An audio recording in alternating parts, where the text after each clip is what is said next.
Já estamos aqui recebendo o vereador Elber Batalha. Seja bem-vindo, vereador. Tudo bem com o senhor? Tudo bem, Foca. Obrigado. É um prazer estar aqui com você nesse projeto.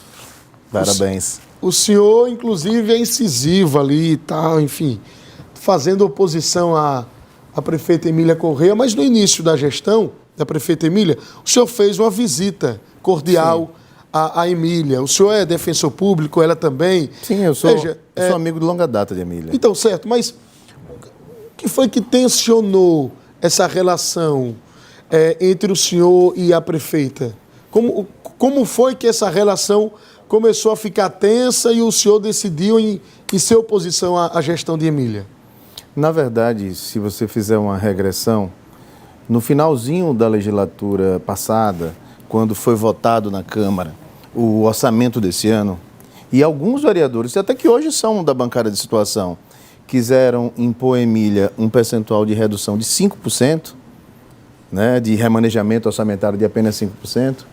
Eu, o vereador Camilo e a vereadora Sônia Meire, não cito o vereador Irã, porque Irã não era vereador à época, né? Sim. Ele voltou nessa legislatura. Em dezembro, isso foi votado. Eu cheguei para a Emília, junto com a Sônia Meire, e disse, nós não vamos concordar com isso. Nós não vamos inviabilizar a sua gestão, até porque você vai trabalhar no primeiro ano com um orçamento que não foi você que fez. É um orçamento que está sendo deixado por Edvaldo Nogueira. Ela agradeceu, a votação transcorreu, fizemos uma grande reunião, eu disse que não aceitava votar 5% para ela. Foi construído um acordo, inicialmente, dos 19%, 18% que demos a Edvaldo naquele outro ano. E, num determinado momento, Ricardo Marques me fez um pedido, o hoje vice-prefeito, o vereador, se eu topava encampar um projeto para eles terem 30% de remanejamento nesse primeiro ano. Eu disse, topo. Eu acho que tem que ser dado um voto de confiança, até porque o orçamento que vocês pegaram, repito, não foi vocês que fizeram. Está meio que engessado. Então, remanejar é de mais importância ainda para vocês, porque vocês não elaboraram o orçamento. Isso foi um dos gestos iniciais que, e aí não só eu, Sônia e Camilo fizemos, de queríamos ser oposição, mas queríamos ter uma oposição sem radicalismo. O senhor já falou lá atrás. Sim. Quando a Emília ainda era vereadora. Já eleita. Já eleita. Mas no final do ainda ano. Exercendo a mandato de vereadora. Então, o senhor falou lá atrás para a Emília e para Ricardo que o senhor seria oposição. Sim. E ela... Por que essa postura, Elber? Por conta de um viés ideológico do partido. Sim, nessa questão. Emília é do PL, ela é do partido que representa Bolsonaro. Eu sou do PSB, um partido mais à esquerda. Mas deixei claro para ela que minha oposição não seria uma posição de inviabilizar a gestão dela. E esse foi um dos primeiros gestos. E, curiosamente, os parlamentares que deflagraram esse processo de virada dessa questão do orçamento foram um do PSOL, um do PT e um do PSB, né? Veja, e ajudando a gestão do PL. Mas nós não levamos questão partidária em conta. E no primeiro, e aí quando você cita, virado o ano, já tomados posse, alguns projetos que a Emília era minha parceira enquanto vereadora, que foi autora comigo e que ela vetou, antes de fazer qualquer crítica, eu pedi ao Isaac, marca uma audiência com a Emília. Eu quero que você vá. Fiz questão de que Isaac fosse para demonstrar que era uma reunião para debater projetos, não para pedir cargos, para pedir espaço. Eu disse, eu quero a sua presença como líder da bancada. E aí foi um encontro descontraído de amigos, mas mostrei a ela aquelas situações jurídicas que se colocavam ali, aqueles primeiros vetos ao projeto da tributação das escolas, da tributação dos profissionais de saúde, do veto ao projeto de Camilo, que queria que o subsídio do transporte não fosse possível ser repassado para empresas que estavam em débito com suas obrigações trabalhistas, salários e etc. E aí ela se mostrou vacilante naquele momento, desabafou que estava muito em dúvida, o procurador do município colocou algumas questões jurídicas, eu as rebati e disse, olha, Emília, não vou discutir com o Naldo é um jurista como nós somos, então no meio jurídico há essas divergências, agora eu espero agora a posição da gestora, da política, da prefeita. Qual é a sua posição? Ela me disse que iria pensar, que nos chamaria depois para uma outra conversa, para explanar sobre isso. E nunca mais eu recebi uma ligação, nunca mais eu recebi os vetos, já chegando na Câmara. O que há de relação entre vocês é, de vez em quando, uma trocazinha de farpas aqui, outra ali. Não, ela publicamente fala, dá umas indiretas no senhor. Não, mas nós já nos encontramos recentemente em 2 episódios. Recentemente, o dia do Defensor Público, 19 de maio, ela foi para um almoço, nós conversamos brevemente lá. E ela, você está batendo demais. Eu disse, estou fazendo menos do que você fazia quando era líder da oposição. Aí ela, não, mas você é diferente, a diferença é o lado. Agora você passou para o outro lado do balcão. Mas levamos de boa. E eu disse a ela, fique certa de uma coisa, você não terá agressões do ponto de vista pessoal de minha parte, de invasão de espaços que eu respeito muito, o espaço da vida privada e o espaço da pessoalidade. E assim, por isso que eu digo que exercer o mandato, sobretudo do Poder Executivo, quando você vem do Legislativo, e sobretudo para a prefeita, que é uma parlamentar vigorosa, atuante, e entender que agora você pode ser a vítima, entre aspas, o alvo dessa crítica também voraz e atuante, demanda da pessoa um discernimento de democracia muito forte e que eu acho que deve ser um pouco mais exercitado pela prefeita. Algumas atitudes com relação a Sheila Galba, a crítica de alguns vereadores. É legítimo que o vereador faça isso ou não, faça isso mesmo sendo da bancada. Vou dar um exemplo, a própria Emília. Emília fica como suplente na gestão João Alves, em 2012. Em 2012 ela disputou a eleição, ela ficou suplente de Nitinho. Sim. E por vezes ela assumiu, porque Nitinho assumiu a Secretaria de Cultura do município, e por vezes ela da bancada de João Alves já estava contra João Alves. E por mérito dela, porque algumas coisas que o João Alves mandava, o final do prefeito João Alves mandava, ela não concordava. E João fez essa arrumação para beneficiar ela. Exato, e mesmo assim ela voltava contra. Tanto que durou um ano e Netinho voltou para que ela saísse, porque ela não era passada da bancada. Então, assim... Então, Netinho, naquele período... O senhor estava na Câmara, inclusive. Não, eu era secretário de Estado de Marcelo Deda. Certo. Então, naquele período, Netinho voltou para a Câmara, João decidiu retornar com o Netinho... Porque ela votava contra o projeto da bancada dele. Então, assim, ela está cobrando dos vereadores da bancada dela uma postura que ela não tinha, porque ela agia como alguns vereadores estão agindo agora. Com independência. E quero dizer uma coisa, ela está tendo uma vida muito mais fácil no parlamento do ponto de vista de aprovação legislativa do que a Edivaldo Nogueira teve. Por exemplo... O senhor avalia dessa... Muito. Veja, mas, o vereador, eu acho que Edivaldo, ele começou aquele clima tenso com os vereadores, foi muito por conta da briga que ele comprou contra Netinho, a briga que ele comprou na eleição de Ricardo, que ele foi contra Ricardo. Exato, Aí razão. Teve dois agravantes e o terceiro agravante, a chegada das emendas parlamentares, que dá uma autonomia, dá uma independência maior ao parlamento. Exato. Então tiveram esses três motivos, né? Exato. Ele sempre trabalhou contra as emendas parlamentares. Não sei se você sabe disso, em 2018, as emendas já iam ser implementadas por uma emenda minha e de Emília. E perdemos por um voto, que foi o voto do vereador Zezinho do Bugio, que Edivaldo convenceu ele a votar contra. Ele se arrepende mortalmente até hoje. Vereador, vamos lá. Antes da gente falar sobre as CPIs, o governador Fábio reagiu hoje em uma entrevista agora aqui para a TV Atalaia. E a nossa repórter Jéssica Cruz, além de ter captado ali a fala do governador, ela conseguiu também a fala da prefeita Emília Corrêa sobre as CPIs que foram instauradas ontem. Já foram instauradas, né? Vocês já assinaram. Isso, já. É isso? Não foi um anúncio que serão instauradas, não. A instauração foi feita ontem. O presidente, na verdade, leu no expediente e declarou instaladas as CPIs. Ok, perfeito. A repórter Jéssica Cruz conversou com a prefeita. Vamos ouvir o que a prefeita Emília Corrêa falou sobre as CPIs da SMTT e da Insurb.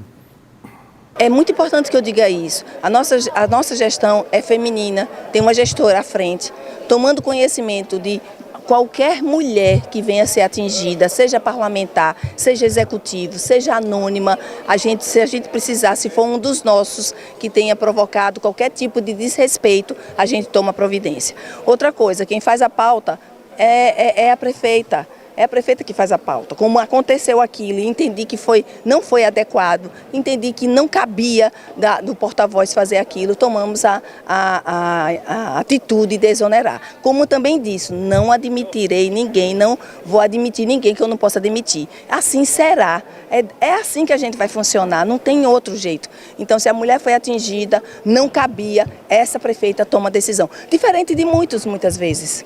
que não tomam atitude. E faz de conta que não está vendo e as coisas vão andando. A gente vai tomar a atitude certa na hora certa.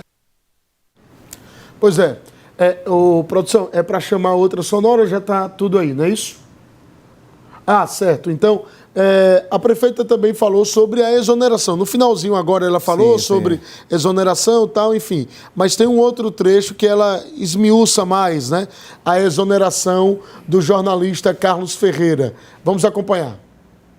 Eu entendo que a Câmara tem esse dever, essa obrigação. A Câmara vai cumprir com o dever de casa dela, a gente vai cumprir com o nosso. A minha é gerar soluções para Aracaju, é trabalhar, né, é ser gestora, é isso. A Câmara tem um papel que eu conheço muito bem, que eu estive lá, sei como tudo funciona por lá. Então a gente entende o que está acontecendo, é papel da Câmara que seja feito e qualquer coisa a gente está à disposição, né? Por exemplo, algumas coisas de efeito tardio, entendo, mas é importante, é melhor tardio do que não aconteça. Então a gente está muito tranquilo nesse sentido, a gente vai tocar nossa gestão em prol da população de Aracaju.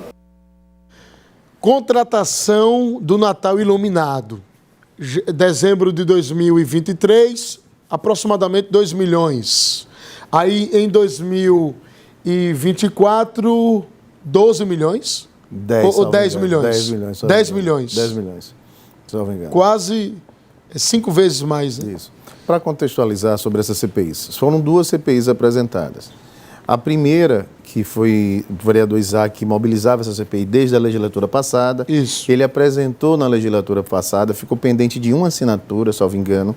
Alguns vereadores ficaram em dúvida sobre se subscreviam ou não e solicitaram audiência pública e levaram o Renato Teles, que era o superintendente da SMTT, para prestar esclarecimentos. Essa CPI da SMTT, ela discute o seguinte: as verbas arrecadadas, salvo engano, 27 milhões, arrecadados durante 6 anos da gestão de Renato Teles, com multas de trânsito, foram investidos aonde?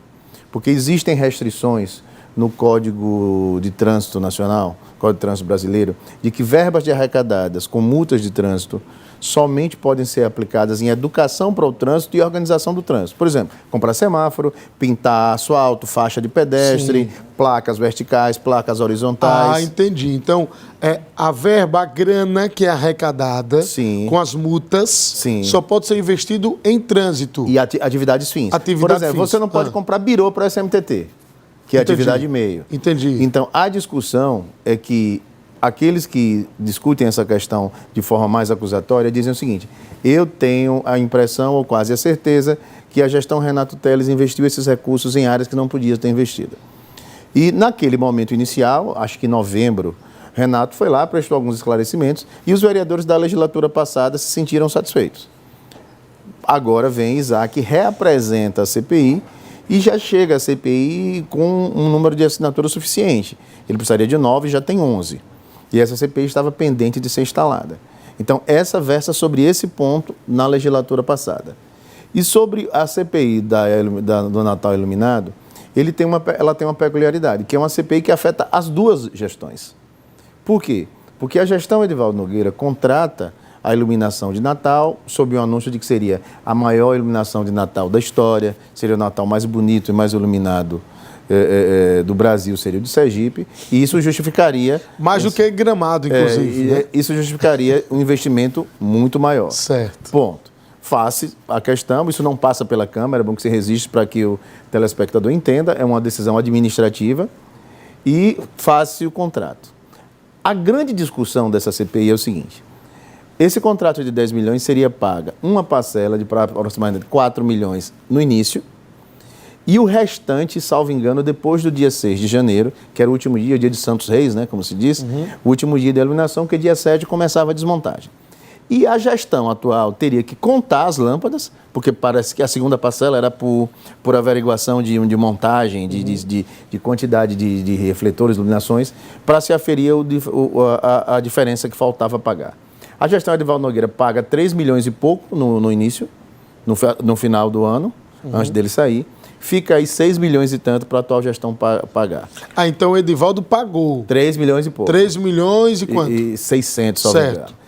E o restante fica para a gestão atual pagar. Quando Emília Corrêa assume e o controlador, doutor Paulo Márcio, delegado, assume a controladoria geral, Paulo Márcio dá um parecer de que não se pague o restante e instaura uma sindicância para investigar esse contrato. Só que aí vem a coisa mais curiosa. Apesar da sindicância e do parecer de Paulo Márcio, a Insurb e a Secretaria da Fazenda pagam 6 milhões e tanto que faltavam. Então, na verdade, e o pior, ambos os gestores pagaram esse valor com o dinheiro da COSIP, da Contribuição de Iluminação Pública, que é um dinheiro que não se pode pagar iluminação decorativa. Isso já está julgado por vários tribunais. Então, essa é a discussão. Exato. Essa é a discussão que vocês terão ali na Câmara. Discute-se duas coisas. Como é o nome do... A contribuição. É que antigamente chamava TIP. Aí depois houve o julgamento de inconstitucionalidade, dizendo que não podia ser taxa. Certo. Aí, por uma questão técnica tributária, transformou de TIP, taxa de iluminação pública, para COSIP, contribuição para a iluminação pública. Então, o recurso, a grana do COSIP... Pela lei, ela só pode ser investida em pagar a conta da energia pública, porque, para quem está nos assistindo, existe como se fosse um grande contador de energia que mensura para a prefeitura pagar a empresa concessionária o que gasta de energia dos postos da cidade inteira. Mensalmente, a prefeitura vai e paga. E esse pagamento é feito com dinheiro da COSIP. A lei e os tribunais sedimentam, TCU, TCE, de que esse dinheiro só pode ser usado para pagar essa iluminação pública, a de utilidade pública. As decorações festivas, como Natal Gramado, Festival de Inverno, não pode ser pago com a COSIP. E aí, tanto os 3 milhões e meio de Edivaldo, como 6 milhões e meio de Emília, os dois gestores pagaram esses recursos com um dinheiro que não podia ser utilizado para isso. Aí, meu amigo, o Bruno Moraes e o Hugo Essogi estão, ó, exatamente, né, com dor de cabeça, rapaz, coçando a nuca agora, né, preocupados com essa situação. Assim, o Bruno, que pagou lá os 3 milhões e alguma coisa, que contratou, né, que era o ex-presidente da Insurb, e agora o Hugo Essogi, né, como e queiram. O que causa mais estranheza, e o erro, quero deixar claro que o erro aí se ocorreu, é das duas gestões, agora causa mais estranheza porque a Insurb pagou esse dinheiro com uma sindicância aberta pela Controladoria Geral do município. Vou trazer Paulo Márcio aqui. Exatamente. Vou trazer, atenção, foca aqui no Foca, por favor. Atenção, delegado Paulo Márcio, que é o controlador da prefeitura. O senhor deveria também se pronunciar, viu? Com relação aos 6 milhões que foram pagos aí nessa gestão, na Insurb, do Natal Iluminado. Delegado Paulo Márcio. Vereador, sim. Da Rádio Corredor, que após o pagamento, o Paulo Márcio protocolou um documento no gabinete da prefeita, atestando que não concordava com aquele pagamento. Eu quero saber se esse documento realmente existe, por ele, né? Sim. E se existe, seria interessante ele apresentar, né? Seria interessante. A gente segue por aqui com o vereador Elber Batalha. Vereador, parte final desse nosso bate-papo, queria que o senhor falasse, ontem o senhor falou assim com a repórter lá na Câmara sobre Carlos Ferreira, informação tinha sido divulgada por a gente aqui na abertura do Atalaia Mais. Como é que o senhor observa essa situação relacionada a pessoas que têm influência na gestão de Emília? Ricardo também ontem falou que tem pessoas da gestão que estão orquestrando ataques aos vereadores. Isso realmente está existindo? Querido, olha, eu acho que as coisas começam a dar errada quando a prefeita amadoriza e precariza a relação da comunicação institucional do governo dela. Vou dar um exemplo. Ricardo Marques é vice-prefeito e foi colocado como secretário de comunicação. Qual é a função do secretário de comunicação? Falar institucionalmente pelo governo. Mas num processo claro de alijamento, de isolamento político, colocaram Ricardo Marques como secretário de comunicação, e falo isso com todo carinho, que Ricardo é um amigo querido, e é um cara que tem outro trato. Eu, líder da oposição, me encontrei com o Ricardo na Expo Verão. Ele, Albinho, senta aqui à minha mesa. Ficamos batendo papo, tomamos uma cerveja junto, comemos um sanduíche.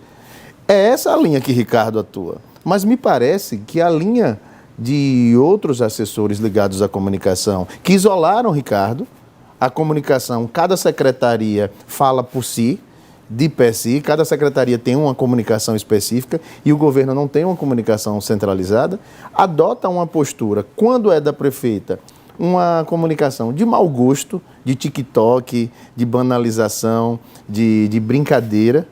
E quando é da questão mais institucionalizada, uma comunicação agressiva, uma comunicação meio jagunça, entendeu? Porque o nome era porta-voz, mas aquele tipo de postura que Carlos Ferreira adotava não era de porta-voz, era quase de jagunço da comunicação do processo, porque era sempre uma vindita agressiva, grosseira. Vou dar um exemplo, o assessor da Secretaria de Saúde, Flávio, ele é extremamente educado com todos nós, quando faz um contraponto, colocando, muitas das vezes, olha, vereador, isso é uma novidade para mim, eu vou procurar saber, mas eu não tinha conhecimento desse fato.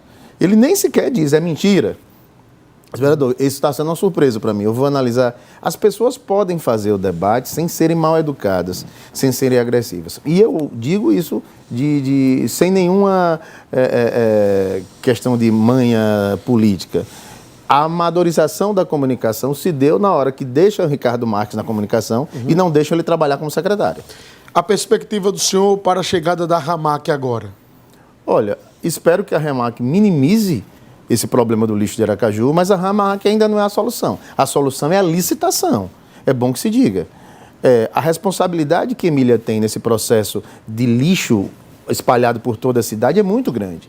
Porque ela contratou a Renova por cima de 2 liminares da Justiça, que diziam não contrate a Renova, e de uma liminar do Tribunal de Contas do Estado. É interessante dizer que ela contratou, desafiando a Justiça e o TCE, contratou dia 18, às 18 horas da tarde, 19 horas, às 6h30 da manhã do dia 19, os caminhões estavam rodando em Aracaju totalmente plotados. Isso é a prova de que a Renova já sabia que ia ganhar a licitação. Então, foi um contrato arranjado e orquestrado para que essa Renova assumisse aqui em Aracaju. E espero que não seja novamente um arranjo de amigos com a RAMAC. E espero que pelo menos a RAMAC minimize o problema de Aracaju nesse primeiro momento. Vereador, muito obrigado pela sua vinda aqui. Boa sorte no trabalho. Eu que agradeço, Próxima semana a gente se encontra no rádio. Vamos sim. E próxima semana a gente se encontra aqui também na tela da sua TV Atalaia a partir das 2h45. Forte abraço, até segunda.